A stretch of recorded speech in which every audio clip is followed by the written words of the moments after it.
তো মা বাবার থেকে সবেগে নির্গত পানি বের হয়, সেটার মাধ্যমে ইস্তাকাররাতিন নুতফাতু ফি রাহমিল উম্মি অথবা ফি আরহামিল মারআ, সবেগে নির্গত পানিটা মায়ের রেহেমের মধ্যে স্থির হয় 40 ইয়াওমান, 40 দিন। কয়দিন? 40 দিন এটা স্থির হয়। হওয়ার পর সুম্মা তানকালিবু, এরপর এটা রূপান্তরিত হয়। কিভাবে? সুম্মা তানকালিবু আলাকাতান হামরা, এরপর এটা লাল জমাট রক্তে রূপান্তরিত হয়। রূপান্তরিত হওয়ার পর ফাত্তামকুসু 40 ইয়াওমা, আবার 40 দিন থাকে। থাকার পর সুম্মা তাকুনু মুদগা, এরপর একটা গোস্তের টুকরায় পরিণত হয়। সহিহ বুখারীর বর্ণনা আসছে এই ব্যাপারে, হাদিস নাম্বার 6594 নাম্বার হাদিসের বর্ণনা। এই হাদিসের মধ্যে আসছে রাসূল আকরাম সাল্লাল্লাহু আলাইহি ওয়াসাল্লাম ইরশাদ করেন, আব্দুল্লাহ ইবনে মাসউদ রাদিয়াল্লাহু তাআলা আনহুর বর্ণনা, তিনি বলেন, ইন্না আহাদাকুম ইউজমাউ ফি বাতনি উম্মিহি 40 ইয়াওমা, তোমাদের প্রত্যেকে মায়ের রেহেমের মধ্যে প্রথমে নাপাক পানি হিসাবে 40 দিন তোমার অবস্থান ছিল। সুম্মা আলাকাতান মিসলা যালিকা, এরপর জমাট রক্ত হয়ে আবার 40 দিন। সুম্মা ইয়াকুনু মুদগাতান কাযালিক, এরপর 40 দিন পর আবার গোস্তে রূপান্তরিত হয়। আবার 40 দিন যাওয়ার পর সুম্মা ইয়াবাসুল্লাহু মালাকা, আল্লাহ একজন ফেরেশতা পাঠায় দেয়। ফায়ুমারু লাহু বি40, এই ফেরেশতাকে 4টা হুকুম দেওয়া হয়। মুখস্থ রাখবেন আজকে থেকে।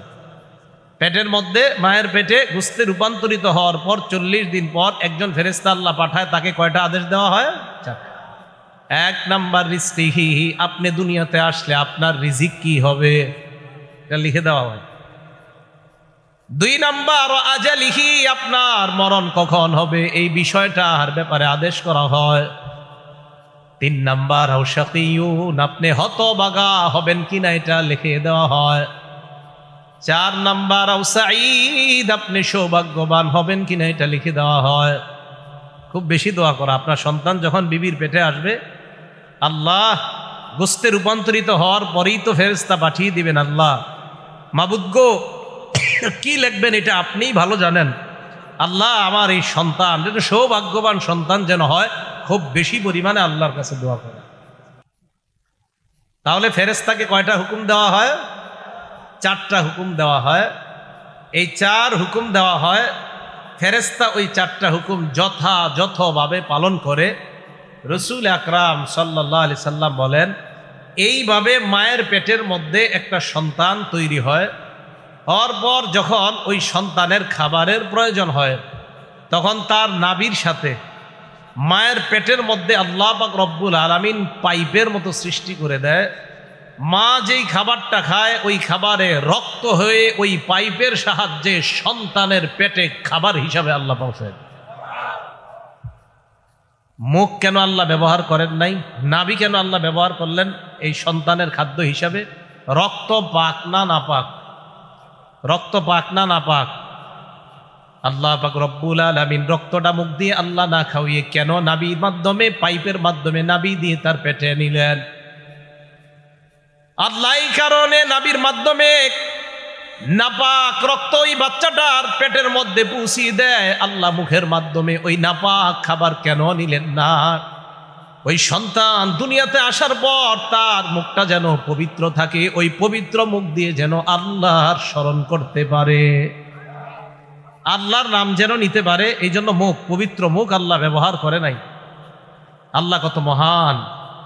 এইভাবে পেটে যখন বড় হন, আল্লাহ বলেন, ওয়া নুকিরু ফিল আরহামি মা নাশাউ ইলা আজালিম মুসাম্মা, মায়ের পেটের মধ্যে যতদিন ইচ্ছা আমি আল্লাহ রেখে দেই। যতদিন কেন? অনেক সময় দেখবেন 10 মাসের বেশি হয়ে যায়, 11 মাস। আমাদের এলাকার ফয়েজ ভাই মারা গেছে 18 বছর বয়সে। আমরা খেলতামও তার সাথে। আমি শুনেছি আব্বার কাছে, সে তার মায়ের পেটে 14 মাস ছিল। এটা আমাদের এলাকার মুরব্বীদের কাছ থেকে শুনেছি। অনেক বড় বড় চুল হয়ে দুনিয়াতে আসছে। তো আল্লাহ পাক রব্বুল আলামিন বললেন, নুকিররু ফিল আরহামি মা নাশা, আমি যতদিন চাই নির্দিষ্ট একটা সময় পর্যন্ত, আমার আল্লাহ বলেন আমার যতক্ষণ ইচ্ছা, আমি জানি কোন সময় পর্যন্ত সে থাকবে, ওই পরিমাণ মায়ের পেটের মধ্যে আমি আল্লাহ রেখে দিই। রাখার পর সুম্মা নুখরিজুকুম তিফলা, এরপর তোমাদেরকে শিশু হিসাবে আমি দুনিয়াতে বের করি। শিশু হিসাবে তোমাদেরকে দুনিয়াতে বের করলাম। সূরা নাহালের ৭৮ নম্বর আয়াতে আল্লাহ বলেন, আল্লাহু আখরাজাকুম মিন বুতুনি উম্মাহাতিকুম লা তা'লামুনা শাইআ, আল্লাহ তোমাদেরকে তোমাদের মায়ের পেট থেকে বের করলেন এমন অবস্থায় তোমরা কিছু জানতে না। ওয়াজআলা লাকুমুস সামআ, শ্রবণ শক্তি আল্লাহ দিলেন, ওয়াল আবসারা, দর্শন শক্তি দৃষ্টি শক্তি আল্লাহ দিলেন, ওয়াল আফইদা, অন্তর আল্লাহ দান করলেন, লাআল্লাকুম তাশকুরুন, যেন জ্ঞান বুদ্ধি হওয়ার পর আল্লাহর শুকরিয়া আদায় করতে পারো। কয়দিন শুকরিয়া আদায় করছেন বলেন আলহামদুলিল্লাহ। শিশু অবস্থায় দুনিয়াতে আসছে, আসার পর ওয়া ওয়া করে কান্না করা শুরু করা হয়।